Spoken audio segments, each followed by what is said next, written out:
August മാസത്തെ sales report വന്നതിന് ശേഷം തുടർച്ചയായി ഇടിഞ്ഞുകൊണ്ടിരിക്കുന്ന ഒരു സ്റ്റോക്കായി മാറുകയാണ് ടാറ്റ മോട്ടോഴ്സ്.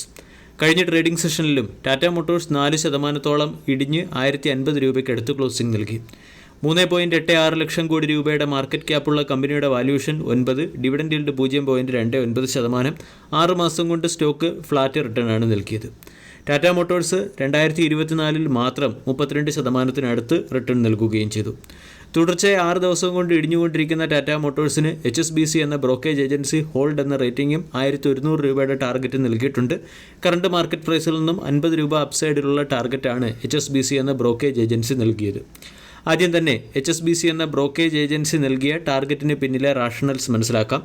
ടാറ്റ മോട്ടോഴ്സിൻ്റെ സബ്സിഡറി കമ്പനിയായ ജഗ്വാർ ലാൻഡ് റോവറിൻ്റെ ഫിനാൻഷ്യൽ മെട്രിക്സ് ഇംപ്രൂവ് ആവുകയാണെങ്കിലും ബ്രാൻഡ് പെർസെപ്ഷനുമായി മാച്ച് ചെയ്യാത്ത രീതിയിലുള്ള ഫിനാൻഷ്യൽ മെട്രിക്സ് ആണ് കമ്പനിയിൽ കാണുന്നത്.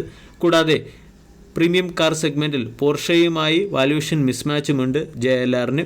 ഇതിൻ്റെ പശ്ചാത്തലത്തിലാണ് ടാറ്റ മോട്ടോഴ്സ് എന്ന സ്റ്റോക്കിന് HSBC 1100 രൂപയുടെ ടാർഗറ്റ് നൽകിയിരിക്കുന്നത്.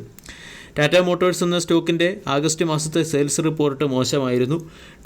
ടോട്ടൽ വെഹിക്കിൾ സെയിൽസ് 8% ഇടിഞ്ഞ് 71,693 യൂണിറ്റായി രേഖപ്പെടുത്തിയിട്ടുണ്ട്. കൊമേഴ്സ്യൽ വെഹിക്കിൾ സെയിൽസിൽ 15% ഇടിവ് വന്നു.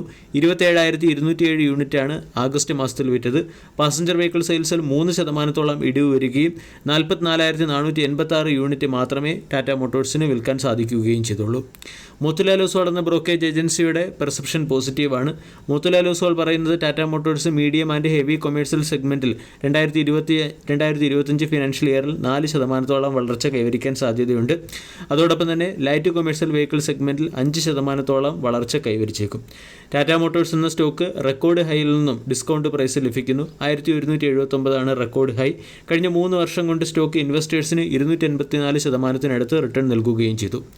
ടെക്നിക്കലി ടാറ്റ മോട്ടോഴ്സിൻ്റെ RSI 52, അതായത് സ്റ്റോക്ക് ഓവർ സോൾഡ് സോണിലോ ഓവർ ബോട്ട് സോണിലോ അല്ല. കൂടാതെ stock 5 day, 10 day, 20 day, 30 day exponential moving ആവറേജിന് താഴെയും 50 day, 100 day, 150 day, 200 day exponential moving ആവറേജിന് മുകളിലും ട്രേഡ് ചെയ്യുന്നു. ടെക്നിക്കലി സ്റ്റോക്കിനെ സംബന്ധിച്ചിടത്തോളം 1020, 1000 തുടങ്ങിയവ പ്രധാന സപ്പോർട്ട് സോണുകളാണ്. 1080 റെസിസ്റ്റൻസ്. 1080 എന്ന റെസിസ്റ്റൻസിന് മുകളിൽ സ്റ്റോക്ക് ക്ലോസിംഗ് നൽകിയാൽ 1100, 1180 തുടങ്ങിയ ലെവലുകളിലേക്ക് ഉയരാനുള്ള സാധ്യതയുണ്ട്.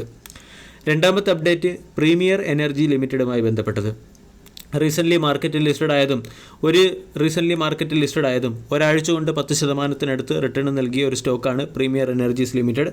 IPO പ്രൈസുമായി താരതമ്യപ്പെടുത്തുകയാണെങ്കിൽ സ്റ്റോക്ക് ചുരുങ്ങിയ സമയത്തിനുള്ളിൽ തന്നെ മികച്ച റിട്ടേൺ നൽകി. അതായത് 480 രൂപയുടെ IPO പ്രൈസിൽ നിന്നും 164% റിട്ടേൺ ആണ് കമ്പനി നൽകിയത്.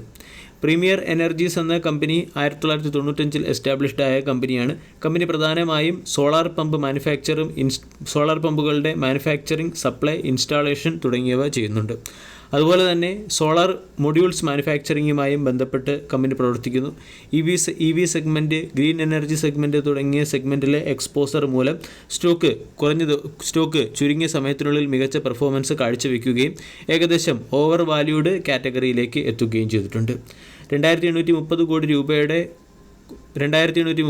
രൂപയുടെ IPO ആയിരുന്നു പ്രീമിയർ എനർജി എന്ന കമ്പനി കൊണ്ടുവന്നത്. ആഗസ്റ്റ് 27 മുതൽ ആഗസ്റ്റ് 29 വരെയായിരുന്നു IPO പീരീഡ്.